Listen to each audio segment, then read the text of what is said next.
자, 우리 지난 시간에 여러분 교재 35쪽에 문제 24번 풀으면서 25번은 여러분 한번 풀어보세요 라고 말씀드렸는데 또 풀어보세요 그러면 또 안 푸는 분이 계시더라고요. 그래서 한번 그냥 우리 기출문제지만 한번 좀 풀어보겠습니다 여러분. 25번 문제 확인 좀 하고 넘어갔죠. 자, 지방세 기본법상 이의신청과 심판 청구에 관한 설명으로 옳지 않은 거 물었죠. 역시 바로 작년 문제 기출문제 일부 수정했습니다 여러분. 그래서 아마 기출 문제 풀 때 아마 보지 않았을까 생각합니다. 다만 일부 수정되는데. 자, 1번 지방세 기본법이나 지방세 관계법. 여러분 여기서 지방세 관계법 그러면 여러분 바로 지방세법, 그다음에 지방세 징수법, 그다음에 지방세 특례 제한법을 말하는 겁니다. 여러분 그냥 참고로만 보시면 되겠습니다. 뭐 숙지할 필요는 없습니다. 그래서 지방세와 관련된 법률 4가지가 있어요. 지방세와 관련된 법률은. 그래서 지방세의 기본적이고 공통적으로 적용된 내용을 규정한 것이 지방세 기본법. 지방세의 징수에 관련된 내용을 규정한 것이 지방세 징수법. 그 다음에 11가지의 취득세, 등록세 등 우리 지방세 개별 세목 하나하나 과세 요건에 관련된 내용을 규정하는 것이 지방세법. 그 다음에 지방세의 감면 면제에 관련된 내용을 규정한 것이 바로 지방세 특례 제한법, 이렇게 말해 크게 4가지 구성되어 있다라는 것이고요. 이때 요 이의신청과 심판청은 모든 지방세 기본적이며 공통적인 사항이다 보니까 지방세 기본법에서 규정하고 있습니다. 바로 지방세 기본법을 제외한 지방세 관계법인 지방세 징수법, 지방세 특례제한법, 지방세법에서 이러한 지방세법에 따른 처분으로서 즉 과세관청의 처분을 받은 거죠. 근데 그 처분에서 위법이나 또는 부당한 처분, 위법 또는 부당한 처분을 받았거나 또는 필요한 처분을 받지 못함으로 인해서 이거는 위법 부당한 처분을 받았을 때 또는 처분을 받지 못해서 권리나 이익을 침해당한 자, 즉 납세 의무자의 권리나 이익이 침해당했다 그럽니다. 그럴 경우에 그 침해를 당한 납세 의무자는 이의신청이나 심사 청구를 할 수 있다 그럽니다. 이때 지방세 기본법상 불법 절차는 이의신청과 심판 청구 2가지만 있습니다. 예전에 심사 청구는 폐지가 됐습니다. 2번 지방세 기본법에 따른 통고 처분이다. 이거는 범칙 행위에 대한 통고 처분이기 때문에 또는 과태료 부과 처분 이런 것들은 여러분 우리 불법 절차의 대상이 되지 않습니다. 즉 이의신청 또는 심판 청구에 포함되지 아니한다라는 거 계속해서 여러분 시험에 나왔던 거죠, 여러분. 그래서 통고 처분, 과태료 부과 처분은 우리 불법 절차 대상이 아니다 이렇게 봐주시면 되겠습니다, 여러분. 그래서 2번도 맞는 말입니다. 자, 3번 이의신청인은 신청 또는 청구 금액이 1,000만 원 미만의 소액을 말합니다. 여러분 1,000만 원 미만의 소액인 경우에는 그때는 그의 배우자나 사촌인의 혈족이나 그의 배우자인 사촌인의 혈족을 대인으로 선임할 수 있다. 그래서 이거는 소액에 대한 걸 때는 소액의 지방세 때는 납세 의무자 편의를 좀 봐주겠다. 그 얘기로 봐두셔도 큰 무리는 없겠습니다. 여러분 아시겠죠? 자, 그 다음에 4번 이의신청을 받은 지방자치단체의 장은 그 신청의 서식이나 또는 절차에 결함이 있는 경우 또는 불법 사유를 증명할 자료 미비로 심의할 수 없다고 인정될 경우는 20일간의 보존기간을 정하여 문서에서 그 결함의 보존을 요구할 수 있다. 자, 이건 뭐냐면 네가 신청서의 서식의 일부가 빠졌다 또는 절차에 하자가 있다. 그래서 이걸 좀 갖춰라 그랬죠. 또는 네가 불법 사유를 증명할 자료가 좀 미비하거나 또는 그로 인해서 심의할 수 없다. 그럴 때는 좀 보존기간은 수정할 수 있는 기간, 보완할 수 있는 기간을 말합니다. 그래서 보존기간은 최소한 20일 이내에 기간을 제시해 놓고 보존 요구가 있으면 이때의 이 보존기간은 과세관청의 결정기간에 포함하지 아니한다라는 걸 여러분이 참고로 봐주시면 되겠습니다. 5번 이의신청을 거치지 아니하고 바로 심판 청구를 할 수 없다는데 여러분 여기서 틀렸습니다. 여러분 있답니다. 여러분 있다. 즉 다시 한번 말하지만 지방세 기본법에 따른 불법 절차는 이의신청과 그 다음에 심판 청구 2가지가 있는데 이의신청은 선택적 사항입니다 라고 말씀드렸죠. 여러분 선택적. 그 다음에 심판 청구는 뭐예요? 여러분 필수적 절차가 됐습니다. 필수적. 반드시 거쳐야 되는 거죠. 그래서 이 신청은 해당 지방자치단체장한테 불법 절차를 받는 거예요, 여러분. 그래서 해당 지방자치단체 등의 불법조치 받는 걸 이신청, 심판청은 조세 심판원장 조금 이제 좀 객관적인 거죠, 여러분. 객관성을 띠고는 조세 심판원장인데 이때 객관성을 띠고는 심판적으로 필수적 절차이기 때문에 반드시 여기를 거쳐야 되는 겁니다. 그러나 이신청은 안 해도 좋고 해도 좋고 그 얘기가 되겠습니다, 여러분. 그래서 이거는 선택적 절차가 되기 때문에 이 신청을 거치지 않냐고 바로 심판청을 할 수 있다가 옳은 표현이 되겠습니다. 따라서 5번이 틀린 말에서 정답이 되는 거다라는 거죠. 그래서 지금까지 했던 여러분 우리 22번에 서류의 송달, 그죠, 여러분? 그 다음에 우리 24번부터의 지방세 불법 절차는, 이거는 저는 뭐 일회성 문제다. 매년 시험에 계속해서 반복해서 출제되는 부분은 아니다라고 보고 있거든요. 그렇기 때문에 여러분, 최근에 시험에 나왔지만 그냥 가볍게 한 번 정도 부담 갖지 마시고 읽어만 보세요. 너무 심도 있게 들어가지 마세요. 한번 좀 봐주시기 바랍니다. 자, 그래서 요 22번, 23번, 24번, 25번 그 주요한 참고사항으로 말씀드렸고요. 자, 다음 문제 넘어가겠습니다. 자, 이제 26번부터는 여러분 이제 뭐냐면 부동산 활동에 따른 조세 구분 문제가 됐습니다. 부동산의 활동에 따른 조세의 구분 문제를 말한다. 이렇게 보시면 되겠네요, 여러분. 역시 이 부분도 매년 계속해서 반복해서 출제되는 부분은 아닙니다. 다만 가끔가다 시험에 나오는 거죠, 여러분. 그래서 한번 보고 넘어가십시다. 부동산을 뭐 할 때는 취득할 때, 그리고 취득한 이후 목적을 달성하기 위해서 보유 단계가 되겠고요. 그리고 목적을 달성하면 뭐하죠, 여러분? 처분하는 거죠. 자, 이러한 절차를 거쳐서 취득과 그다음에 보유와 그다음에 처분 절차를 거쳐서 넘어가는 이러한 활동별 구분 문제가 되겠습니다. 그럼 26번 보면 부동산을 뭐 하는 단계에서 보면 취득하는 단계에서 부담할 수 있는 조세가 아닌 것. 취득하는 단계에서 부과될 수 있는 것이 아닌 거 물어봤죠. 자, 그럼 보시면 알겠지만 당연히 취득세는 무슨 단계죠, 여러분? 취단계죠. 여러분, 농어촌 특별세. 여러분, 얘는 모든 단계죠, 여러분. 모든 단계 꼭 기억하셔야 돼요, 여러분. 그래서 모든 단계에서 부과될 수 있는 우리가 국세와 지방세를 본다면 첫째, 농어촌 특별세. 그 다음에 부가가치세. 그 다음에 이제 저는 이제 인지세도 모든 단계에서 발생하는 걸로 분류를 하고 있습니다. 요거는 인지세는 교수님마다 약간의 이견이 있다라는 걸 좀 참고로 기억해 두시고요. 어떤 교수님 아니다라는 분도 계세요. 보유 단계에서 발생 안 한다라고 하는 교수님도 계시다 보니까 조금 요거는 논란거리가 있다라는 거 보시고요. 그 다음에 부가가치세가 부과되면 부가가치세는 국세죠. 요거를 지방자치단체의 재원을 쭉 확보해줘서 요 부가가치세 법에서 정한 일정 부분을 해당 지방자치단체에 넘겨줍니다. 이걸 뭐라 하냐면 지방 소비세랍니다. 그래서 지방세 교부법에 따라서 요 부가가치세 중에서 일정한 부분을 지방자치단체에 대해서 주는 걸 지방소비세라는데 현행 우리 14가지 국세와 그 다음에 11가지 지방세 중에서 농어촌 특별세, 부가가치세, 그 다음에 인지세, 지방소득세는 모든 단계에서 발생할 수 있다라고 봐두셔도 큰 문제는 없겠습니다. 근데 지방소비세라든지 여러분, 그 다음에 부가가치세는 공인중개사 시험 범위가 아니거든요. 그러다 보니까 여러분 농어촌 특별세 하나만 정도는 반드시 기억하시고요. 인지세도 저는 뭐 보유 단계에서 당연히 발생할 수 있다라고 또 과거에도 나온 적이 있습니다. 그냥 일단 농어촌 특별세는 모든 단계에서 발생하는 거다라고 봐두시면 되겠습니다. 지방교육세죠, 여러분. 지방교육세는 부가세죠, 여러분. 부가세이기 때문에 취득세나 등록 면허세로서 지방교육세가 부과되죠, 여러분.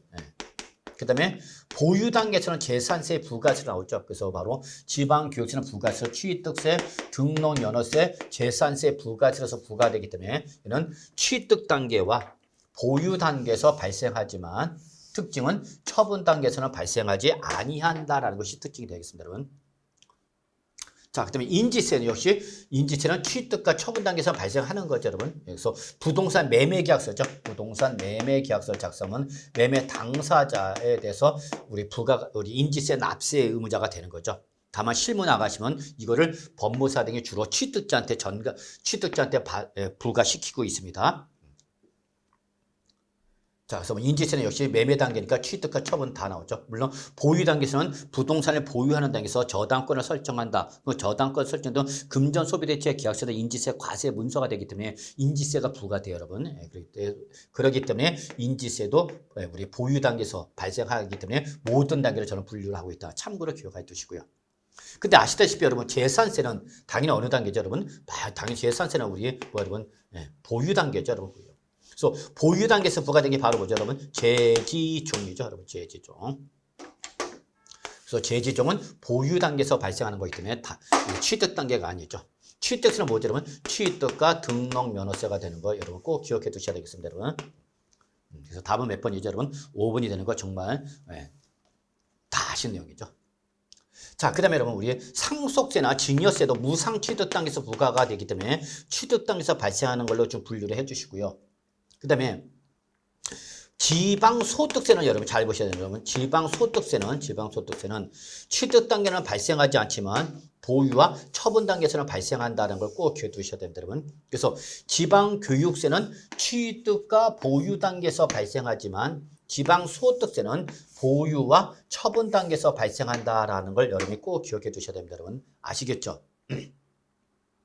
그러면 지방소득세는 보유 단계에서 왜 발생하냐? 보유 단계에서 발생하는 소득이 뭐죠, 여러분? 임대소득이죠, 임대소득.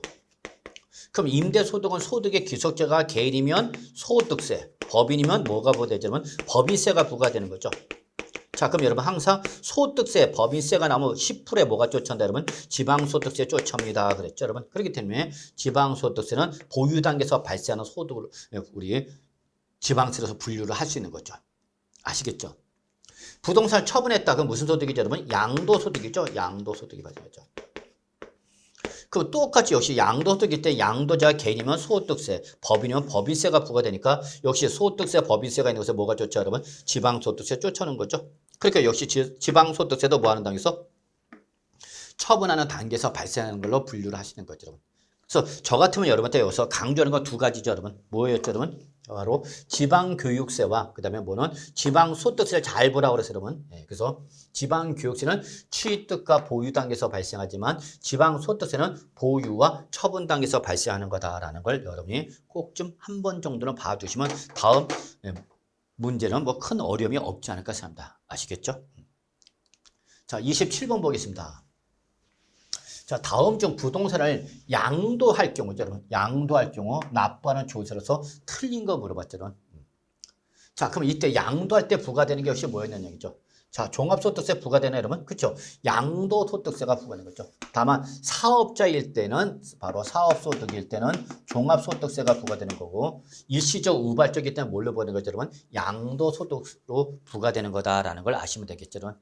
그래서 양도자가 개인이면 소득세인데 그 양도행위가 사업행위일 때는 종합소득세, 일시적 우발적인 양도일 때는 뭘로? 양도소득세가 부과되는 거다라고 했죠.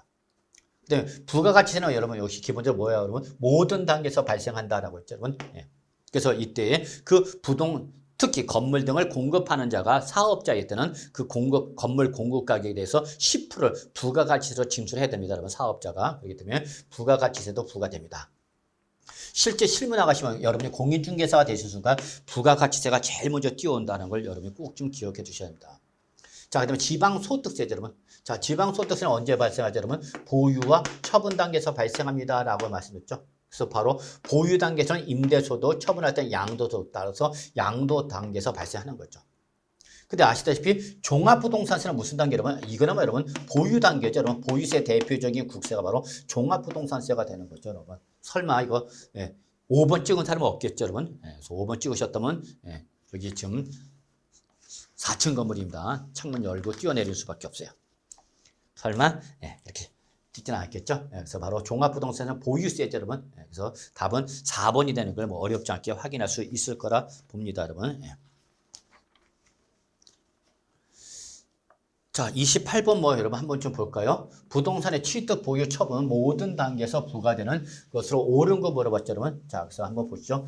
농어촌 특별세 모든 단계에서 발생하는 걸로 보면 되겠죠. 농부인. 취득세는 당연히 취득 단계죠. 재산세는 무슨 단계죠? 보유 단계죠, 여러분. 그 다음에 종합부동산세 보유세죠. 양도세는 양도 단계죠, 여러분. 그래서 결론은 취득과 보유, 처분 모든 단계에서 부과되시는 거 뭐다, 여러분? 농어촌 특별세다라는 거 뭐 어렵지 않게 확인해 두시면 될 것 같아요, 여러분. 아시겠죠? 자, 29번. 다음 중 부동산을 취득하고 보유 시에만 부과되는 조세로 물어봤죠, 여러분. 취득 앤드 보유죠. 취득과 보유. 그래서 처분 단계에서는 발생하지 않는 거죠, 여러분.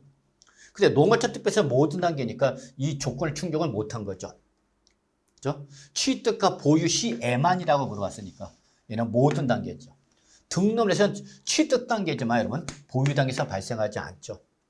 지방소득세 볼까요, 여러분? 지방소득세는 뭐죠, 여러분? 보유와 처분 단계에서만 발생하고 취득 단계에서는 발생 안 하죠. 그러니까 역시 조건 충족 못했죠. 취득세는 취득 단계에서는 발생하지만 보유 단계에서는 발생 안 하죠, 여러분. 그죠? 네. 그런데 반해서 뭐는 지방교세는 취득할 때 발생하고요.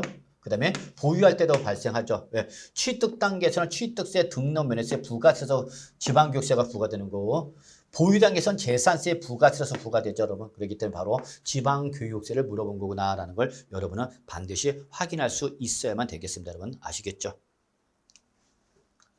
자, 거꾸로 이제 30번 문제는 역시 보유와 양도 시에만이라고 했죠. 여러분, 보유와 양도 시에만이라고 했으니까 이때 발생한 조세이다. 옳은 거 물어봤죠, 여러분.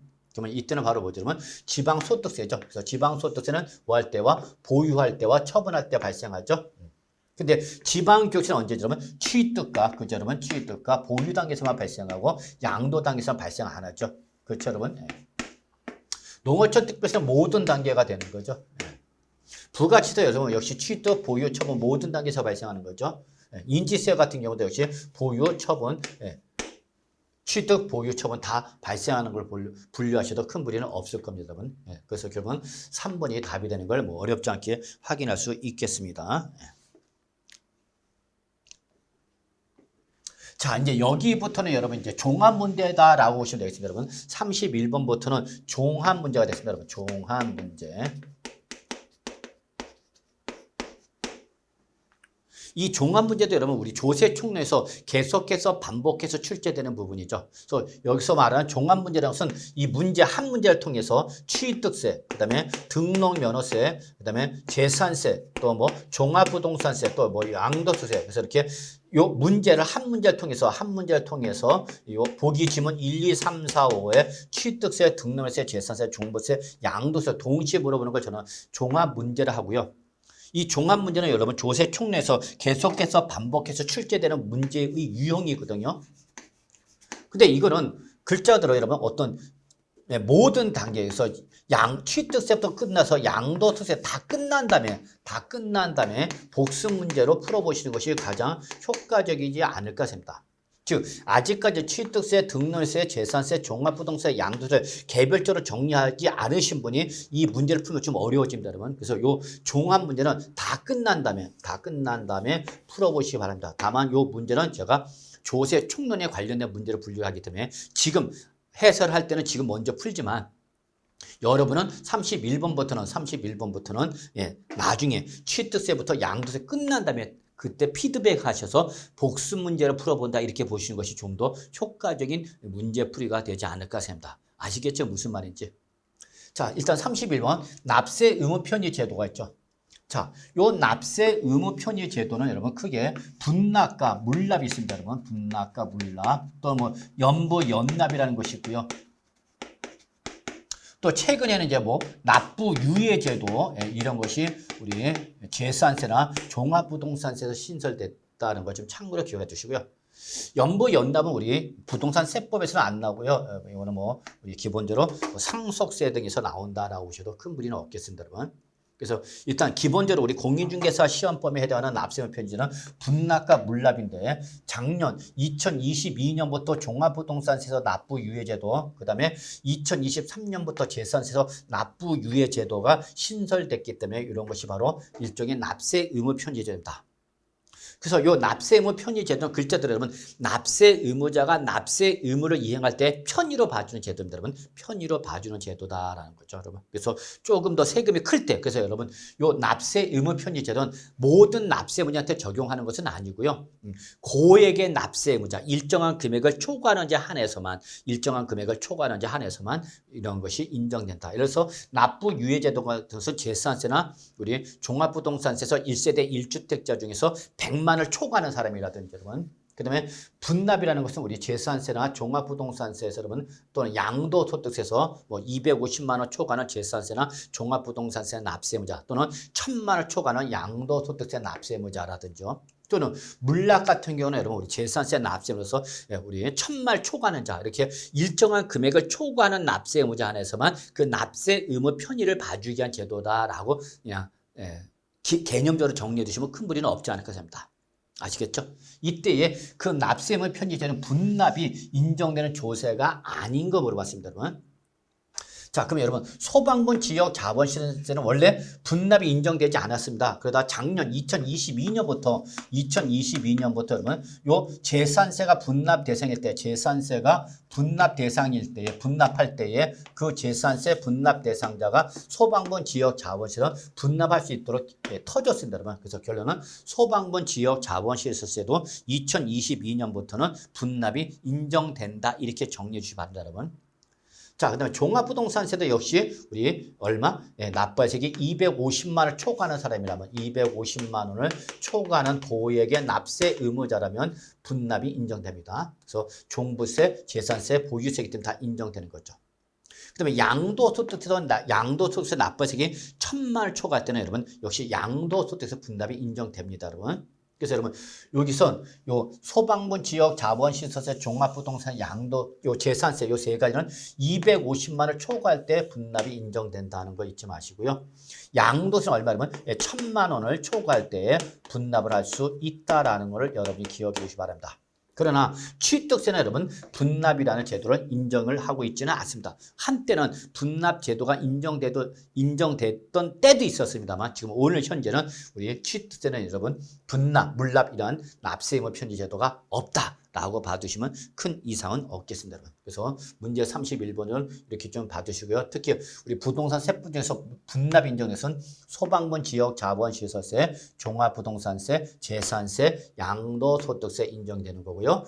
이때 보유세인 제지종은 얼마 초과할 때 여러분 250만 원 초과할 때 분납할 수 있는데 반해서 양도세는 금액이 커지는 거죠. 그래서 1000만 원 초과할 때 분납이 인정된다. 이렇게 봐두시면 큰 무리는 없겠습니다, 여러분. 아시겠죠, 여러분? 예.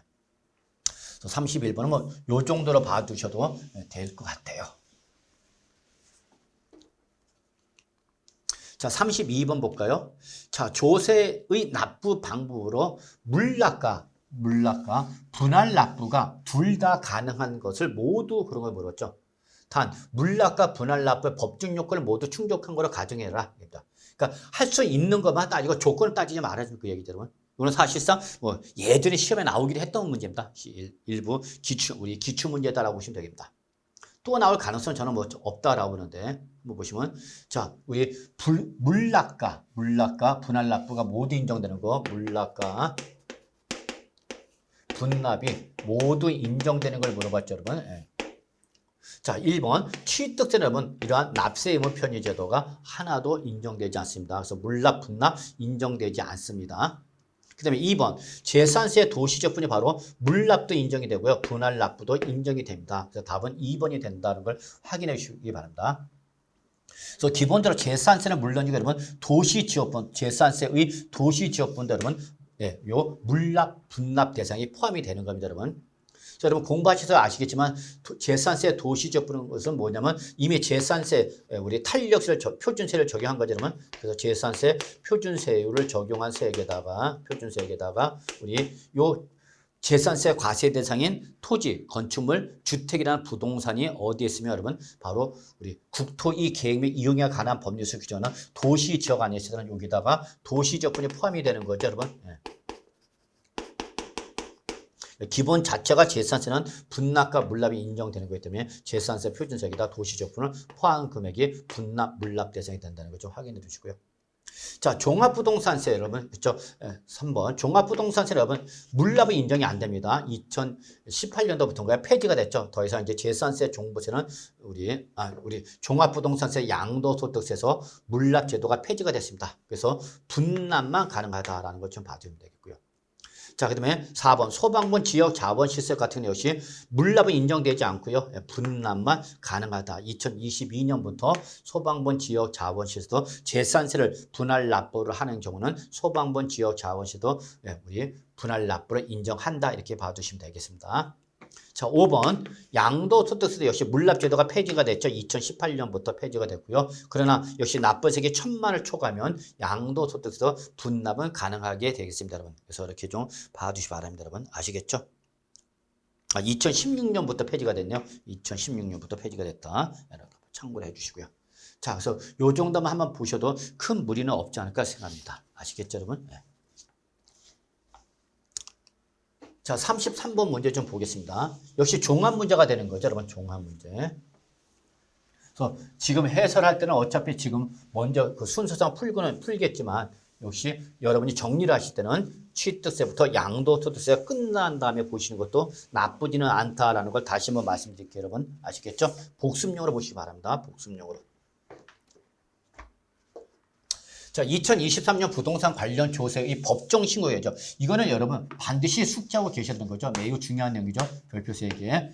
이렇게 통째로 여기서 물어보지는 않는다 하더라도 각 개별 세목에서 시험에 나오시는 부분이기 때문에 여러분 꼭 기억해 주셔야 합니다. 그래서 법정 신고 기한 또는 납부에 관한 설명이다. 옳은 거 물어봤죠, 여러분. 옳은 거. 자, 기업, 무상취득으로서 상속을 제외한 것으로 인한 취득세의 법정 신고 기한은 취득일부터 60일 이내다라고 했는데 여러분 맞나요, 여러분? 네, 맞는 말이죠, 여러분. 그래서 이거는 취득세 법정 신고 기한 말한 거죠. 그럼 원칙은 취득한 날부터 며칠 이내죠, 여러분? 60일 이내가 되는 거죠. 이건 원칙이죠, 원칙. 근데 여러분 여기 뭐라 했죠, 여러분? 상속은 제외한다 했죠. 상속은 뭐죠, 여러분? 예외 규정이죠, 예외. 그래서 상속이란 취득일 때는 언제죠, 여러분? 바로 우리 상속 개시에 속한 달의 말일부터 거주자의 6개월 이내 국외에 주소를 둔 비거주일 때는 9개월 이내가 바로 취득세 신고 기한이 되는 거죠. 그래서 요 상속은 원칙에 적용되는 것이 아니라 예외가 되는 거다라는 거 보시기 바란다. 그러면 상속을 제외한 무상기가 뭐죠, 여러분? 증여 기부 등을 말하는 거죠. 그러면 증여 기부일 때 역시 요것도 여러분 우리 요게 2번 2023년부터 올해부터 개정이 됐기 때문에 결론은 우리 상속을 위한 무상 취득일 때는 여러분 취득일부터 60일 이내가 아니라 요 증여는 증여를 받은 날 죄송합니다. 증여 계약일이죠. 증여 계약일을 취득한 걸로 보고 그 증여 계약일이 요 날이 바로 취득일이 되는 거고 그 취득일이 속한 달에 말일로부터 몇 월 이내 여러분 3개월 이내가 되겠습니다. 여러분 3개월 이내. 그래서 결론은 기억은 맞는 말이다 틀린 말이다 그러면 틀린 말이 되겠습니다. 여러분 틀린 말이다.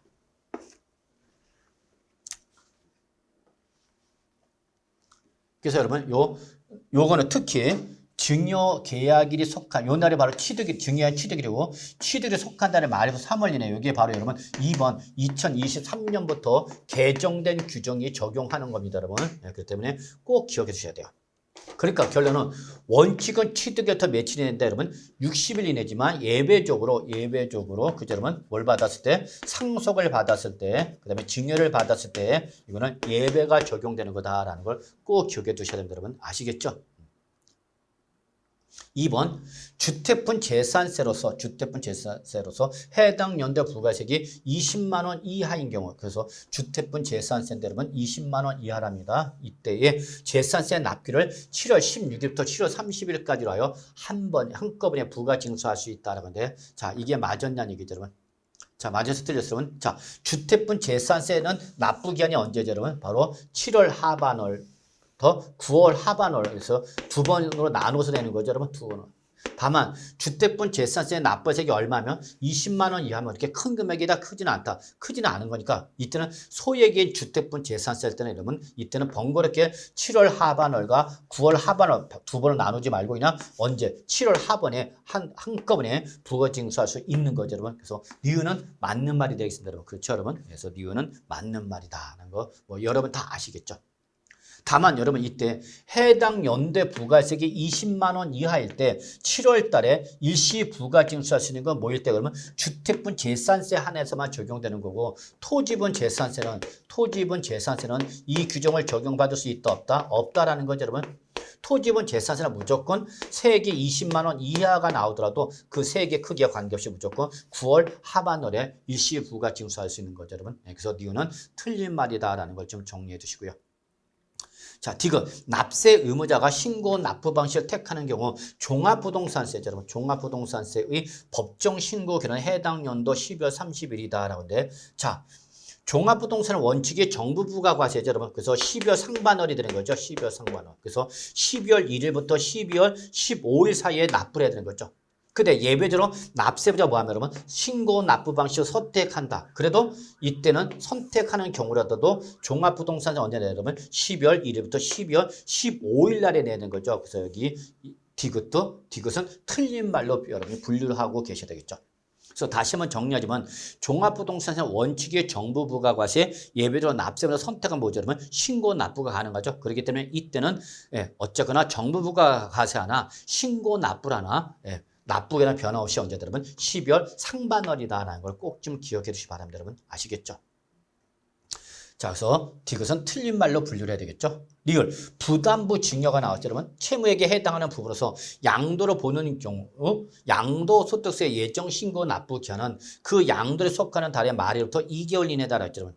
자, 이때 양도소득세 예정 신고 납부 기한은 원칙이 언제죠, 여러분? 원칙이 바로 뭐죠, 여러분? 양도에 속한 달의 말일부터 몇 월 이내죠, 여러분? 2개월 이내가 되는 거죠, 여러분. 그래서 원칙은 2개월 이내죠.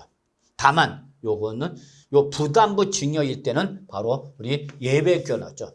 그래서 부담부 증여가 나면 부담부 증여는 원칙적으로 뭐와 뭐를 구분하죠? 채무 인수액과 채무 인수액을 제외한 부분 두 개로 나눠야 되겠죠.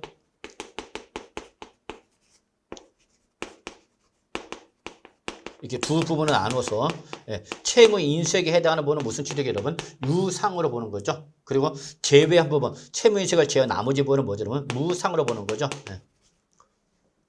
그럼 이때에 요거는 유상이가 뭐냐 여러분? 양도소득세 예정신고 납부해야 되는 거죠. 예정신고. 요거는 뭘로 가야 되는 거죠? 여러분? 증여세로 가야 되는 거죠. 증여세로 가야 되는 거죠.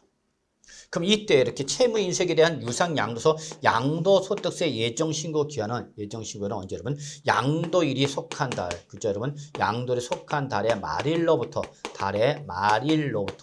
2개월 이내가 아니라 여기는 3개월 이내가 되는 거죠. 3개월 이내. 그래서 여러분 여기 3월 이내다는 거죠. 그 왜 그러냐면 증여세는 증여받은 날이 속한 달, 증여받은 날에 속한 달의 말일로부터 3개월 이내가 되거든요. 그래서 결국은 부담부 증여일 때는 결국은 증여세를 내야 되다 보니까 증여세 신고 기한에 맞춰서 양도소득세로 3월 이내에 바로 예정 신고 납부하기에 맞춰준 거죠. 여러분 아시겠죠 여러분? 그래서 결론은 부담부 증여일 때 채무 인수액에 대한 양도소득세 예정신고 기한도 여러분 양도일이 속한 달의 말부터 몇 월 이내다? 3월 이내다. 근데 이 3월은 어디서 나온 거다? 증여세의 신고 기한 3월 이내를 그대로 쫓아오신 거다. 그 얘기다. 아시겠죠? 그러면 부담부 증여일자가 자 6월 10일이다. 부담부 증여일자가 6월 10일이다. 그러면 6월 10일이 속한 달이 6월 말일에 바로 요 부담부 증여는 양도소득세 예정신고의 요 우리 납세무가 성립한 거죠. 그로부터 몇 월 이내 여러분 3월 이내가 되는 거죠. 언제 여러분? 바로 9월 말까지 양도소득세와 증여세를 어떻게 된다 여러분? 신고하고 납부하여야 한다. 지금 그 얘기가 되겠습니다, 여러분. 그래서 여기는 2개월 이내가 아니라 몇 개월 이내 여러분? 3개월 이내가 되는 거죠. 그래서 틀린 말이 되겠죠. 그래서 여러분 우리 33번에 옳은 걸 물어봤는데 여러분 여기서 옳은 것은 뭐밖에 없죠 여러분? 니은밖에 없죠 여러분. 그래서 답은 몇 번 여러분? 2번이 되는 걸 어렵지 않게 확인할 수 있을 거라 믿습니다 여러분. 아시겠죠 여러분? 자, 그 다음에 34번 문제죠. 이게 전형적인 일회성 문제죠. 과거의 기출문제인데 여러분 이거는 또다시 나올 형태는 아니니까 여러분 그냥 풀어보셔도 좋고요. 풀어보셔도 좋고 안 풀어보셔도 큰 무리는 없을 거라 생각합니다. 여러분. 그래서 이건 옛날에 전형적인 일회성 문제다라는 거죠. 그럼 일회성 문제가 나오면 여러분 어쨌거나 이 부분은 우리가 쉽게 접근할 수는 없는 부분이죠. 이거는 출제는 맞으라고 내는 거 틀리라고 내는 거 여러분 틀리라고 내는 겁니다. 여러분 이거는 틀리라고 내는 부분이 있기 때문에 여러분 그냥 가볍게 보시기 바랍니다. 이런 부분까지 여러분 맞추려고 공부를 하면 16문제짜리에 그나마 공부도 안 하는 부동산 세법의 범위가 끝없이 넓어지기 때문에 여러분 저는 그냥 과감하게 버리십시오, 그냥 찍으십시오라고 합니다. 자, 그래서 이러한 형태의 문제가 나오면 여러분 혹시 보기 지문에 취득세라든지 양도소득세나 이런 것이 지문에 나오면 그냥 이거 찍으세요. 예, 이게 답이 될 가능성이 가장 높다라는 걸 그냥 참고로 말씀드리겠습니다. 이거는 여러분 그냥 참고로만 보시기 바랍니다. 이거 숙지할 필요 없어요, 여러분. 그래서 이런 형태로도 과거에 일회성 문제로 기출된 거다라고 하는 걸 보여드리는 겁니다, 여러분. 한번 잠깐 읽어는 볼까요, 여러분? 자, 갑은 임대던 상가를 을에게 양도했다. 그래서 갑이 상가 건물을 을한테 양도했답니다, 여러분. 상가 건물을 팔았다 그랬죠. 근데 실무 나가면 여러분 이건 반드시 일어나는 거죠, 여러분. 이때 갑이 바로 누구라면 사업자라면 이때는 역시 여러분 시험 공부에서는 다루지 않았던 부가가치세 문제가 발생하기도 합니다. 자, 어쨌거나 임대하는 부동산을 양도하는 경우 양도인 갑과 양수인 을은 양도 전후의 세금의 주의를 기울여야 한다. 이때 계약 체결 시 주의할 사항에 대한 설명 중 틀린 거 물어봤죠, 여러분. 바로 요 제2차 납세분인 거죠. 예. 그래서 1번 상가를 양수는 을은 양도를 하기 전에 양도인의 납세무가 확정된 해당 사업에 관한 국세에 대해서는 우리 제2차 납세무가 있다. 즉 갑한테 부과된 세금을 양도하기 전에 갑한테 부과된 이 세금을 납부를 하고 안 하고 양도를 했다는 얘기죠. 그럼 그때는 이 갑이 내야 될 세금을 누가 하면 을이 제2차 납세무자로서 부담을 하게 돼 보충적 납세무자가 됩니다, 여러분. 그렇기 때문에 바로 이렇게 사업을 양수를 할 때는 이때는 이 양도자가 그 사업에 관련된 세금을 다 냈는지 내지 않았는지를 반드시 확인하셔야만 합니다. 아시겠죠, 여러분? 2번 양도인에게 납세 의무가 확정된 해당 임대사업에 관한 국세로서 사업 양수인이 제2차 납세를 부담하는 것은 요 제2차 납세를 부담하는 것은 양도소득세나 부가가치세나 종합소득세가 있다라고 하는데 여러분 이때 요 양수인 을이 부담하는 제2차 납세를 부담하는 국세는 여러분 요 부가가치세라든지 여러분 또는 종합소득세라든지 법인세는 있습니다만 양도소득세는 여기에 해당이 되지 않습니다. 왜냐면 제2차 납세를 부담하는 것은 양도로 하기 전에 부과된 국세를 양도하기 전에 부과된 세금에 대해서 납세를 부담하는 건데 요 양도소득세는 양도를 한 후에 그죠 여러분? 양도를 한 후에 그 양도소득에 대한 거기 때문에 양도소득세는 여러분 제2차 납세를 부담하는 거에 해당이 되지 않습니다. 그래서 결론은 양도소득세가 틀린 말에서 본 문제 정답이 되는 거라는 걸 여러분이 참고로 기억해 두시기 바랍니다. 그래서 혹시 만약 이런 어려운 문제가 나왔을 때 여러분 나 모르겠다 찍겠다 그러면 무조건 1, 2, 3, 4 중 하나를 찍지 마시고 혹시 보기 지문에 지방세에서 이런 일회성 문제가 나오거나 국세에서 일회성 문제가 나왔을 때 취득세나 양도소득세가 들어가 있는 지문이 있다면 어차피 찍을 거라면 그걸 찍는 것이 조금이라도 맞출 수 있는 가능성이 조금이라도 더 있지 않을까 생각합니다. 여러분 무슨 말인지 아시겠죠? 어떤 분은 나 모르는 문제가 나 무조건 3번 찍겠다 그런 분들 계세요. 그러면 시험 3번 봅니다, 여러분. 그러지 마시고요. 한번 문제 보기 지문을 읽어보되 혹시 보기 지문에 취득세나 양도소득세 지문이 들어가 있다면 그라도 찍어라 라는 걸 참고로 말씀드린 겁니다, 여러분. 또 그렇다고 자기가 공부를 안 해서 모르는 문제 또 무조건 취득세 양도라면 이거 찍으라고 그랬죠. 찍으면 또 역시 시험 3번 이상을 봐야 된다는 거 잊지 마시기 바라겠습니다. 자, 3번이죠. 상가의 양도가 부동산 임대료에 관한 사업의 포괄 양도로 볼 수 있다면 그때는 부가가치세법상 제외 공급으로 보지를 아니하기 때문에 이때는 세금 계산 즉 지방세 부가가치세가 부과되지 않기 때문에 이때는 부가가치세를 부과를 하지 않기 때문에 별도로 세금 계산서를 교부할 필요가 없습니다. 그래서 특히 사업을 양도라는 것은 사업의 포괄 양수도 부가가치세법에서 정하고 있는 일정한 요건을 충족한 사업의 포괄 양수도가 일어났을 때는 이때는 부가가치세가 과세되지 아니한다. 부가가치세가 과세되지 않을 때 당연히 세금 계산서 교부할 필요가 없는 거죠, 여러분. 참고로 기억하십니다. 특히 여러분 공인중개사가 되셨을 때 여러분 사무실을 인수할 때에 그 기존 공인중개사의 모든 사업에 대한 우리 포괄 양수도로 계약을 맺으면 그때는 부가가치세 과세돼서 제외될 수 있다는 걸 좀 참고로 기억해 두시고요. 자, 4번. 임대하던 상가를 양도하는 경우는 부동산 임대 사업을 포괄 양도한 것인지 부동산만을 양도한 것이 여부가 불분명하므로 이때는 반드시 계약서에 잘 명시해야 돼서 주의를 요해야 된다는 거죠. 당사자는 포괄 양수도라고 하지만 그것이 포괄 양수라는 조건을 충족하지 못할 때는 부동산만을 양도항으로 볼 수가 있기 때문에 양도소득세 부가시세도 과세가 될 수 있다. 그래서 주의하라. 여러분. 5번 상가를 양도는 갑이 양수인에게 세금 계산을 교부하고 부가치를 거래 징수하였다. 이때 상가 건물 자체는 부가가치세 과세 대상이 됩니다. 여러분. 상가 건물은 부가가치세 과세 대상이기 때문에 상가 건물 양도하면 이 양도한 사업자는 상가 건물 양도가격에 대해서 10%를 부가가치를 받아야 됩니다. 여러분. 그래서 상가 건물 가격이 5억 원이었다. 그럼 5억 원이 10% 얼마냐면 5천만 원 더 받아야 된다. 여러분. 그래서 얼마 받아? 상가 건물에서 5억 5천만 원을 받아서 5억 원은 매각대금을 보는 거고 5천만 원 부가가치로 징수했다. 그래서 거기에 대해서는 세금 계산서를 교부하라. 그 얘기입니다. 여러분. 네. 그래서 바로 공급하는 자가 부가가치 징수할 의무가 있다는 거죠. 실제 여러분 이 부가가치세는 우리 공인중개사 시험법 이 문제가 나왔을 때는 여러분 이 문제가 나왔을 때는 부가가치세도 시험 범위였습니다. 그러다 보니까 이렇게 부가가치세가 나오기도 했지만 지금은 이제 부가가치세는 시험 범위가 아니니까 너무 크게 신경 쓸 필요는 없겠습니다. 여러분 아시겠죠? 네. 자, 그래서 여러분 34번 전형적인 일회성 문제다는 걸 다시 한번 말씀드리고요. 자, 다음 문제 35번, 그 다음에 36번은 역시 종합문제라서 여러분이 가볍게 우리 취득세, 등록민세, 재산세, 종합부동산세 다 푸신 다음에 한번 복습용으로 풀어보시면 큰 무리는 없지 않을까 생각합니다, 여러분. 다만 그냥 참고를 먼저 한번 풀어본다면 자, 기본적으로 세부담 상한선은 어디서 규정하는 거죠, 여러분? 바로 보유세에서 인정되는 거죠. 보유세에서 인정이 되는 거다라는 거 잊지 마시고요. 그래서 우리 보유세는 뭐죠, 여러분? 기본적으로 제지종 잡으시면 되겠죠? 제지종을 잡으시면 되는 거죠, 여러분. 그래서 디귿, 리을, 미음 나와 있는 여러분 디귿, 리을, 미음 4번에서 인정되는 거다라는 거죠, 여러분. 그래서 보유세에서만 인정되는 거다 이렇게 보시면 큰 무리는 없겠습니다. 자, 36번 이것도 역시 기출문제가 됐습니다, 여러분. 기출문제가 되겠는데요. 전형적인 종합문제죠, 여러분. 네. 요 문제가 그대로 나오는 건 아니지만 이런 형태의 종합 문제가 시험에 출제가 되고 있다라는 걸 여러분한테 말씀드리고 싶은 건데 여러분 아시겠죠, 여러분? 자, 그러면 보죠.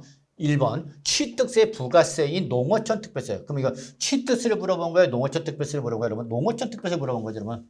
그러면 취득세 부가세로 농어촌 특별세 뭐가 있죠, 여러분? 지방교육세가 있죠, 여러분. 그래서 취득세의 부가세는 몇 개다, 여러분? 2개다라는 거 잊지 마시고요. 이때 지방교육세는 당연히 뭐죠, 여러분? 지방세고 농어촌 특별세는 뭐야, 여러분? 국세죠, 여러분. 설마 1번 찍지는 않겠죠?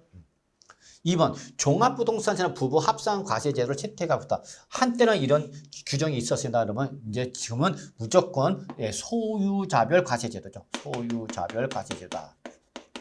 예외 있다 없다? 없다는 걸 꼭 기억해 두셔야 됩니다, 여러분. 소유자별 과세입니다.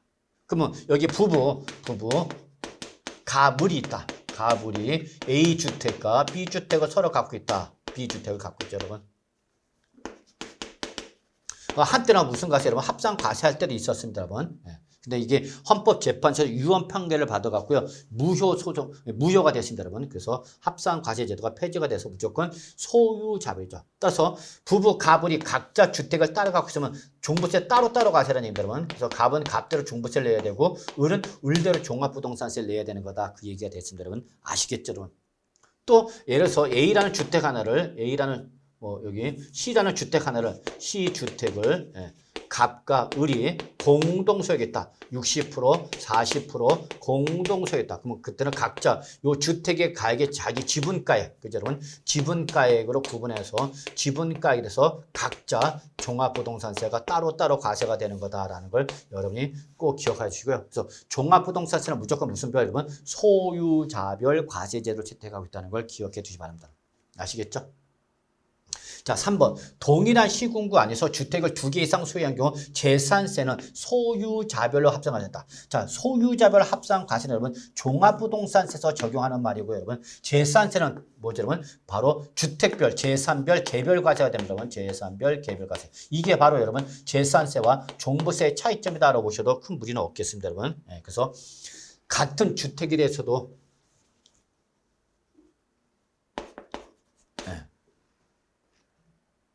그래서 이렇게 재산세는 대물세 성격을 띠고 있는 거죠, 여러분. 물세적 성격을 띠고 있기 때문에 여러분 무조건 물건별 개별 과세입니다, 여러분. 그러나 종합부동산은 무조건 뭐, 여러분? 소유자별 합산과세다. 이게 같은 보유세인 지방세와 국세이지만 차이점은 바로 여기서 차이점이 발생한다. 꼭 기억해 주시기 바랍니다, 여러분.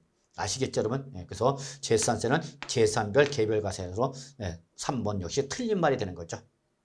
자, 4번. 양도소득은 다른 소득과 합산하여 종합소득세를 신고 납부한다. 즉, 우리 소득세는 종합소득세, 그 다음에 퇴직소득세, 그 다음에 양도소득세 이렇게 세 가지로 구분하죠.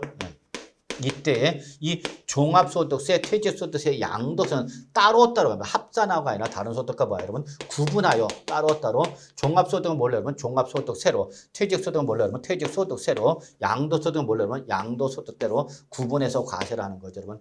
합산 과세가 아니라 소득세는 종합소득세, 퇴직소득세, 양도소득세 이렇게 종태양 이렇게 세 가지로 구분해서 따로따로 과세한다는 거 잊지 마시기 바랍니다. 자, 5번. 종합부동산세나 주택에 대한 종합부동산세와 토지에 대한 종합부동산세를 합한 금액으로 세분한다. 그렇죠? 종합부동산세는 주택과 바로 토지에 대한 종합부동산세 두 개로 나누죠. 이때 토지에 대한 종합부동산세는 다시 두 가지로 구분하죠, 여러분. 뭐죠, 여러분? 별도 합산 과세 토지와 종합 합산 과세 토지만 종합부동산세가 과세가 되는 거고, 우리 재산세에서 비례세로 과세되는 분리 과세 토지는 종부세 과세 대상이다, 아니다라는 걸 꼭 기억해두셔야죠. 그래서 종합부동산세는 과세 대상이 크게 몇 가지죠, 여러분? 세 가지죠. 주, 총, 별. 여러분 이렇게 외우셔야 됩니다. 종합부동산세 과세는 주, 총, 별. 요것만 종합부동산세 과세 대상이 되는 거고, 얘들은 재산세에서 하나같이 무슨 세로 과세됐다 그러면 누진세로 과세된 애들이 종합부동산세 과세 대상이 되는 거고, 재산세에서 비례세로 과세된 분리과세 토지라든지 또는 우리 모든 건축물이라든지 이런 것들은 종합부동산세 과세 대상에서 어떻게 한다면 제외된다는 걸 꼭 기억해 두시기 바랍니다. 여러분. 아시겠죠, 여러분? 그래서 우리 어쨌거나 옳은 말은 5번이 되는 걸 확인할 수 있겠습니다, 여러분. 자, 그래서 우리 문제풀이 첫 번째 시간이죠, 여러분. 그래서 이번 첫 번째 시간은 조금 뭐 하나씩 한번 풀어보면서 이렇게 진행을 했습니다만, 그래서 오늘 강의는 여기까지 진행하고요. 자, 우리 취득세부터는 조금 더 문제가 많기 때문에 이렇게 모든 문제를 풀 수는 없겠고요. 시험에 출제될 가능성을 좀 엄별해서 여러분이 요 정도는 꼭 좀 풀어보십시오라는 문제를 위주해서 좀 중점적인 해설을 하면서 강의를 진행하도록 하겠습니다, 여러분. 자, 그래서 오늘 첫 번째 시간 여러분 어떠셨는지 모르겠지만 역시 저를 믿으시고 끝까지 문제풀이 강의 진행 쫓아오시면 여러분 올해 10월 말에 아마 시험 끝나고 맑은 하늘을 쳐다보면서 마음껏 웃을 수 있지 않을까 생각합니다. 여러분 오늘 첫 번째 문제풀이 강의 마무리하도록 하겠습니다. 여러분 수고하셨습니다.